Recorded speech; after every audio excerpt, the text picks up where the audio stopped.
Hey friends, எல்லாரும் எப்படி இருக்கீங்க? Vivoல ரீசன்ட்டா லான்ச் பண்ண அளவுக்கு அதிகமா பில்ட் அப் கொடுக்குற ஒரு ஃபோன் இப்போ என் கையில இருக்கு. Vivo X60. It's not a Pro Plus. வெறும் X60 தான் இருக்கு. இந்த ஃபோனோட ஸ்பெசிஃபிகேஷன் பாத்தீங்க அப்படின்னா செம்ம காம்படிட்டிவா இருக்கு. OnePlusக்கு ஒரு செம்ம காம்படிட்டிவ். பிரைஸும் அக்ரெசிவா கொடுத்துருக்காங்க. வேற லெவலா இருக்கு அப்படின்லாம் சொல்லப்படுது. உண்மையாவே இந்த ஃபோன் எப்படி இருக்கு அப்படின்றத இந்த வீடியோ நாம பார்க்க போறோம்.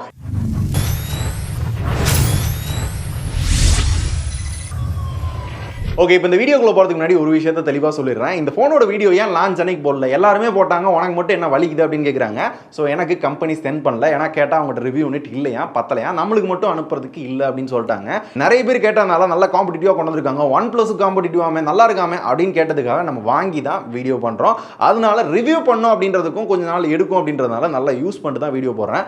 அதனால தான் லேட். ஹோப் நீங்கள் எல்லாருமே அண்டர்ஸ்டாண்ட் பண்ணியிருப்பீங்க நம்புறேன். 42,000 ரூபாய் கொடுத்து இந்த ஃபோனை ரிவ்யூ பண்ணுறதுக்காக வாங்கி நான் விற்கிறப்ப பார்த்தீங்கன்னா ஒரு 5,000 ரூபாய் 6,000 ரூபாய் நட்டமாகும். ஆனால் அதையெல்லாம் தாண்டி நீங்கள் கொடுக்குற ரெஸ்பான்ஸ் தான் நான் எதிர்பார்க்குறேன். அதனால் மறக்காமல் இந்த வீடியோக்கு எல்லாருமே ஒரு சின்ன லைக் மட்டும் கொடுத்துருங்க. ஓகே, அன்பாக்சிங் பார்த்தீங்க அப்படின்னா X50 மாதிரியே ஒரு ஸ்கொயர் பாக்ஸில் X60 Co-Engineered with Z's அப்படின்னு போட்டிருக்காங்க. பின்னாடி கீ ஃபீச்சர்ஸ் அப்படின்னு வளவலன்னு எதுவும் கொடுக்கல. மேட் இன் இந்தியான்னு போட்டு சார்வர்லேயே கொடுத்துருக்காங்க. ஹெட்டுக்கு 0.35 இருக்கு அண்ட் பாடிக்கு பார்த்தீங்கன்னா 0.63 இருக்கு. ஓகே, கொஞ்சம் கம்மியாக இருக்கு. ஓப்பன் பண்ணோன்னே இந்த இடத்துல பார்த்தீங்க அப்படின்னா ஃபோன் இருக்கும். ஆக்சுவலாக நான் ஃபோன் எடுத்து யூஸ் பண்ண ஆரம்பிச்சதுனால இந்த இடத்துல இப்போ ஃபோனில் இதான் ஃபோன் பார்க்க பார்த்தீங்க அப்படின்னா Vivo V20 சீரிஸில் இந்த மாதிரி ஒரு கலர் கொடுத்தாங்கல்ல, அந்த மாதிரி ஒரு டிசைனில் ஒரு மேட் ஃபினிஷில் ரொம்ப லைட் வெயிட்டான கொஞ்சம் தின்னான ஃபோன் தான் வந்து கொடுத்துருக்காங்க. இதை பற்றி பின்னாடி பேசலாம். அப்புறம் பேக்கிங் நல்லா பண்ணியிருக்காங்க. ரைட், இதுக்குள்ளே பார்த்தீங்க அப்படின்னா இந்த ஃபோனுக்கு ஒரு பிளாஸ்டிக் கேஸ் கொடுத்துருக்காங்க. இந்த கேஸ் குவாலிட்டி கொஞ்சம் பரவாயில்லாம தான் இருக்கு, ஆனால் கொஞ்சம் பர்ஃபெக்டாக ஃபிட் ஆகுது. நார்மல் டிபியூ கேஸை கம்பேர் பண்ணுறப்ப ஓரளவு கேஸ் பார்க்க நல்லா தான் இருக்கு. அப்புறம் sim ejector tool, warranty card, user manual, இந்த மாதிரி சில பேப்பர் ஒர்க்லாம் கொடுத்துருக்காங்க. ஸோ இதை படிக்க போகிறது இல்லை, இதை உரமாக போட்டுருவோம். அப்புறம் இந்த ஃபோனுக்கு ஒரு டைப் சி சார்ஜிங் கேபிள் வந்து கொடுத்துருக்காங்க. அப்புறம் மோஸ்ட்லி நிறைய பிராண்ட் கவர் பண்ணாத ஒரு விஷயம், இயர்ஃபோன் மோஸ்ட்லி எல்லா விவோ ஃபோன்லையும் கொடுப்பாங்க, இதுலையும் இருக்கு. அண்ட் இந்த ஃபோனில் 3.5mm ஜாக் இல்லை அப்படின்றதுனால அந்த கன்வெர்ட்டரும் பாக்ஸ்குள்ளே கொடுத்துருக்காங்க.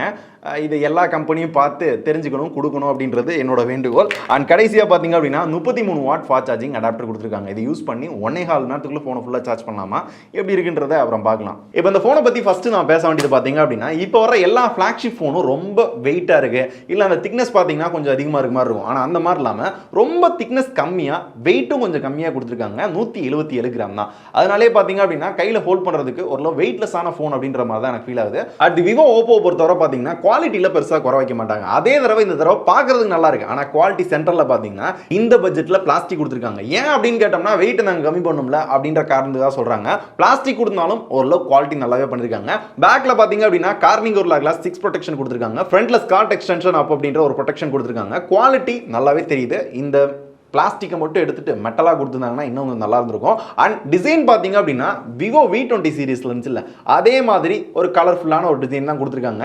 ஒவ்வொரு டிசைனுக்கும் ஒவ்வொரு பேர் வைக்கிறாங்க, ஆனால் பார்க்க எல்லாமே ஒரே மாதிரி தான் இருக்கு.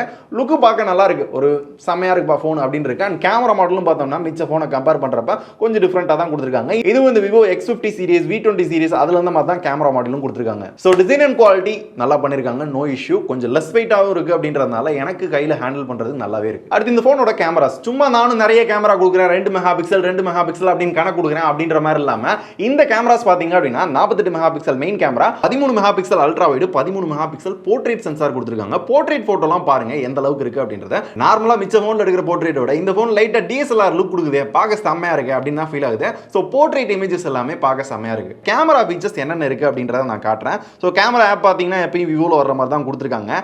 எப்பயும் போல நைட் மோடு, போர்ட்ரேட், நார்மலா போட்டோ எடுக்குது, வைட் ஆங்கிள் போட்டோ எடுக்கிறது, 2xல ஜூம் பண்ணி போட்டோ எடுக்கிறது, அது போக பார்த்தோம்னா வீடியோல 4Kல ஷூட் பண்ணிக்கலாம். ஸ்டெபிலைசேஷன் மோட் வந்து கொடுத்துருக்காங்க.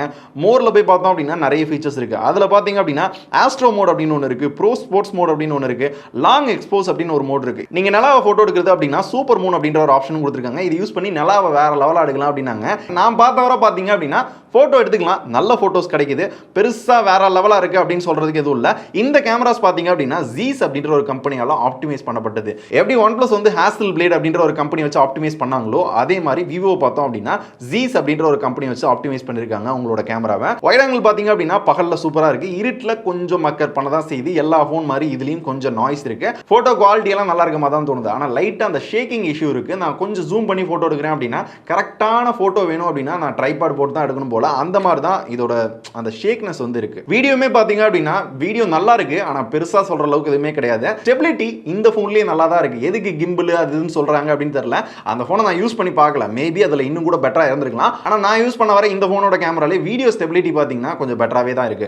சோ ஓவராலா கேமரா அப்படின்னு பாத்தீங்க அப்படின்னா நல்லா இருக்கு, பெருசா சொல்றதுக்கு எதுவும் இல்ல. இந்த பட்ஜெட்ல மிச்ச கம்பெனி சாம்சங், OnePlus இவங்க எல்லாம் என்ன பண்ணுவாங்களோ அந்த அளவுக்கு காம்படிட்டிவா பண்ணிருக்காங்க. மிச்சபடி பெருசா இதான் வேற லெவலா இருக்கு அப்படின்லாம் நான் சத்தியமா சொல்ல மாட்டேன். அப்புறம் செல்ஃபி பாத்தீங்கன்னா ஒரு குட்டியூனு பஞ்சோல் சென்டர்ல கொடுத்திருக்காங்க. 32 mega pixel selfie camera. So இந்த செல்ஃபி கேமரால என்னென்ன ஃபீச்சர்ஸ் இருக்கு அப்படின்னு பார்த்தோம்னா இதுலயும் போர்ட்ரேட் எடுத்துக்கலாம், நைட் மோட்ல செல்ஃபி எடுத்துக்கலாம், போட்டோ வீடியோஸ் பாத்தீங்கன்னா 1080p ல ஷூட் பண்ணிக்கலாம். செல்ஃபி கேமரா நல்லா இருக்கு, குவாலிட்டியும் ஓரளவு நல்லா இருக்கு. இமேஜஸ் எப்பயும் போல அந்த விவோல ஓப்போல வந்து லைட்டா அந்த மேக்கப் பண்ணி கொடுக்கும்ல அதே மாதிரி இதுலயும் இருக்கு. ஆனாலுமே போட்டோ குவாலிட்டி நல்லாவே இருக்கு, டீடைலிங் நல்லா இருக்கு, ஜூம் பண்ணாலும் நல்லா இருக்கு, கலர்ஸ் பார்க்கிறதுக்கு நல்லாவே இருக்கு. ஸோ இந்த செல்ஃபி கேமரா பார்க்குறப்ப உங்களுக்கு என்ன தோணுதுன்றதை நீங்களே சொல்லுங்க. எனக்கு செல்ஃபி நல்லா தான் கொடுத்துருக்காங்கன்னு தோணுது. அப்புறம் இந்த ஃபோனில் 6.56 இன்ச்சில் super omelette full HD plus display கொடுத்துருக்காங்க. 120 Hz ரெஃப்ரெஷிங் ரேட் இருக்க பேனல் தான் கொடுத்துருக்காங்க. ஸோ ரெஃப்ரெஷிங் ரேட் பார்த்தீங்க அப்படின்னா நல்ல ஒரு ஸ்மூத்தான ஃபீல் கொடுக்குது. இப்போ எல்லாருமே இந்த 120 Hz கொடுக்க ஆரம்பிச்சிட்டாங்க. அதனால எல்லா ஃபோன்லையும் என்ன ஃபீல் கொடுக்குதோ அதே மாதிரி ஸ்மூத்னஸ் இதுலையும் இருக்கு. அவுட்டோர் பிரைட்னஸ் நல்லா இருக்கு, டிஸ்பிளே குவாலிட்டி நல்லா இருக்கு. நம்ம ஒரு வீடியோ மூவிலாம் பார்க்கறது எப்பயும் போல எல்லா ஃபோன்லையும் எப்படி இருக்குமோ அதே மாதிரி இதுலயும் குவாலிட்டி நல்லாவே கொடுத்துருக்காங்க. ப்ரொடெக்ஷனுக்கு பாத்தீங்க அப்படின்னா நான் முன்னாடியே சொன்ன மாதிரி ஸ்காட் எக்ஸ்டென்ஷன் அப் அப்படின்னு ஒன்று கொடுத்துருக்காங்க. இது வந்து கார்னிங் உருளா கிளாஸ் 5 விட வேற லெவலா இருக்கும் அப்படின்னு சொல்றாங்க.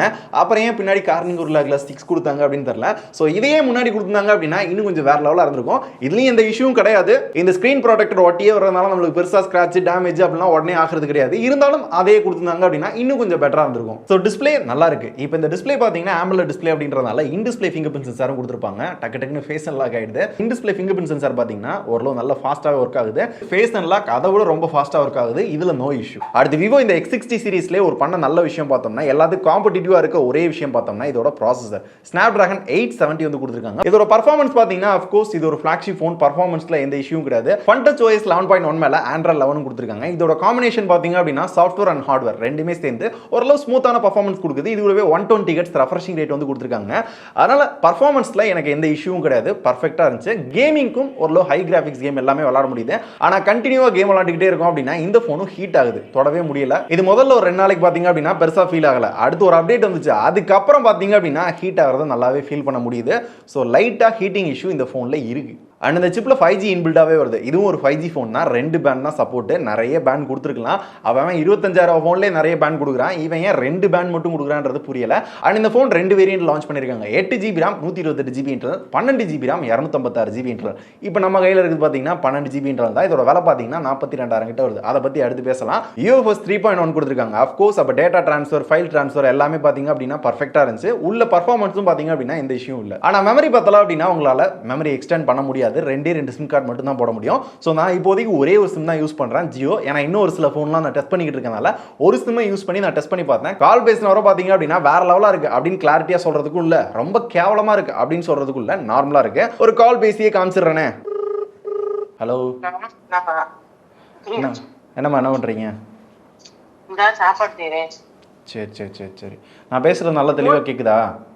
கேக்குது, நல்லா கேக்குது. எதுவும் குறை குறைன்னு இருக்க மாதிரி அந்த மாதிரிலாம் எதுவும் விஷயம் இல்லைல்ல? Okay okay okay. சும்மா தான் ஒரு வீடியோக்காக தான் கேட்டேன், செக் பண்ணிக்கிட்டு இருக்கேன். அது எப்படி இருக்குன்றதை கேட்கு. நல்லா தான் கேக்குது. சரிம்மா, வச்சுட்டுமா? ஓகேம்மா. ஸோ கால் குவாலிட்டி நல்லா இருக்கு. ஆனால் அந்த லவுட் ஸ்பீக்கர் பார்த்தீங்கன்னா இந்த பட்ஜெட்டுக்கு ஒரே ஒரு ஸ்பீக்கர் தான் கொடுத்துருக்காங்க. எல்லாரும் ஸ்டீரியோ கொடுப்பாங்க, டால்பி அட்மாஸ் கொடுப்பாங்க, நான் இவ்வளோ தான் கொடுப்பேன், அவனை வேணா வாங்கி அப்படின்ற மாதிரி சிங்கிள் ஸ்பீக்கர் தான் கொடுத்துருக்காங்க. சவுண்ட் குவாலிட்டியும் சொல்கிற அளவுக்கு பெருசாக இல்லை, நார்மலாக இருக்குது, நல்லா இருக்குது. பெருசாக இதை பற்றி சொல்கிறதுக்கு வேறு எதுவும் இல்லை. இதுக்கப்புறம் பேட்டரி பார்த்தோம்னா 4300 mAh பேட்டரி எல்லா ஃபோன்லையும் கொடுக்குற மாதிரி இதுலையும் கொடுத்துருக்காங்க. விவோவில் எப்பயும் கொடுக்குற அதே 33 வாட் ஃபாஸ்ட் சார்ஜிங் சப்போர்ட் இதுலையும் இருக்குது. ஸோ 39,000 40,000 அப்படின்னு ஃபோனை விற்றாலும் அந்த சார்ஜரும் பாக்ஸ்குள்ளவே இருக்குது. இந்த சார்ஜரை யூஸ் பண்ணி 1.5 மணி நேரத்துக்குள்ள சார்ஜ் பண்ணலாம்னு சொன்னாங்க. அவங்க சொன்ன மாதிரி 1.5 மணி நேரத்துக்குள்ள சார்ஜ் பண்ணலாம். ஏன்னா காலங்காலமா இந்த சார்ஜர் தான் விவோ யூஸ் பண்றாங்க. பேட்டரி அப்படின்னு பார்த்தோம்னா எல்லா ஃபோன் மாதிரி இதுவும் ஒரு நாள் தாங்குது.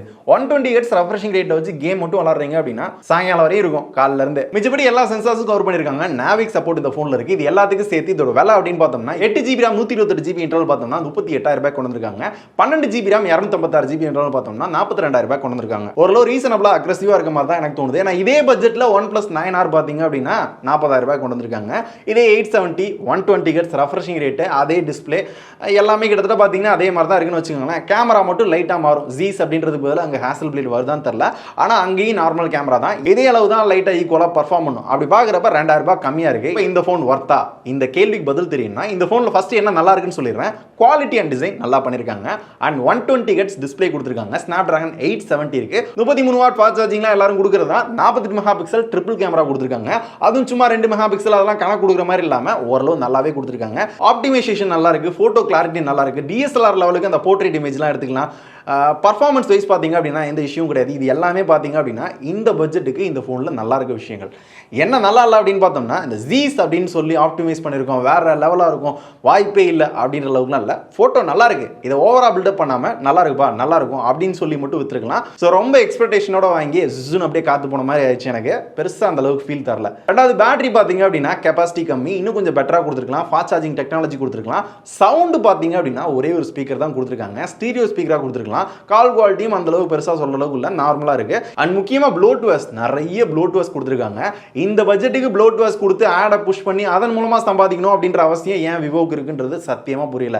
இந்த மாதிரி இஷ்யூலாம் பாத்தீங்கன்னா இந்த போன்ல இருக்கு. என்னோட ஒப்பீனியன் பாத்தீங்கன்னா என் கையில ஒரு 38,000 ரூபாய் 40,000 ரூபாய் இருக்கு அப்படின்னா எக்ஸாக்ட்லி என்னோட பட்ஜெட் 38,000 35,000 அப்படின்னா அந்த கார்டு ஆஃபர்லாம் போட்டு ஒரு 35,000 ரூபாய்க்கு இந்த போனை நான் ட்ரை பண்ணுவேன். இந்த போன்ல இருக்க அந்த சின்ன சின்ன பிரச்சனை இருக்குல்ல, லைக் அந்த ஸ்டீரியோ ஸ்பீக்கர், கால் எஃபெக்ட், இன்னும் கொஞ்சம் பெட்டரான சார்ஜிங் ஸ்பீடு, இது எல்லாத்தையுமே பெட்டரா இருக்க மாதிரி OnePlus 9 இல்ல சாம்சங்ல பாத்தீங்கன்னா S20 ஃபேன் எடிஷன் 5G வேற இன்னைக்கு லான்ச் ஆயிருக்கு. அது எல்லாத்தையுமே சேர்த்து வச்சு அது கூட போறதுக்கு வாய்ப்பு இருக்கு. ஸோ உங்களுக்கு என்ன தேவை அப்படின்றத முடிவு பண்ணுங்க. இதுல என்ன நல்லா இருக்கு நல்லா இல்லைன்றத தெளிவா சொல்லிட்டேன். அதுக்கப்புறம் வாங்குறது வாங்காது உங்களோட முடிவு. என்னோட வேலை ரிவ்யூ வர முடிச்சிட்டேன். ஸோ இந்த வீடியோல பாத்தீங்க அப்படின்னா Vivo X60 வாங்கி உங்களுக்காக ரிவ்யூ பண்ணியாச்சு. இதுக்கப்புறம் இந்த போனை வித்துட்டு அந்த அமௌண்ட் நான் வச்சிருப்பேன். அந்த அமௌண்ட் வச்சு கூட ஒரு 10,000 போட்டு Vivo X60 Pro வாங்குப்பா, அதோட கேமரா வேற லெவலா இருக்காம X60 Pro Plus ட்ரை பண்ணுவா அப்படின்னு சொன்னா கூட நான் வாங்கி வீடியோ போறதுக்கு ரெடி. எனக்கு நட்டமானா கூட பரவாயில்ல. எத்தனை பேருக்கு அந்த வீடியோ வேணும்ன்றத கமெண்ட்ல தட்டி விடுங்க. எந்த போனுக்கான ரிவ்யூ ஃபர்ஸ்ட் வேணும்ன்றதையும் கமெண்ட்ல தட்டி விடுங்க. நான் வாங்கி யூஸ் பண்ணிட்டு ரிவ்யூவா போறதுக்கு ட்ரை பண்றேன். அவ்வளவுதான் இந்த வீடியோ. Vivo X60 யாராவது வாங்க போறேன்னு சொன்னாங்க, இந்த வீடியோ ஷேர் பண்ணுங்க. நாளைக்கு இதே மாதிரி ஒரு சூப்பரான ரிவ்யூல பார்க்கலாம். நன்றி, வணக்கம்.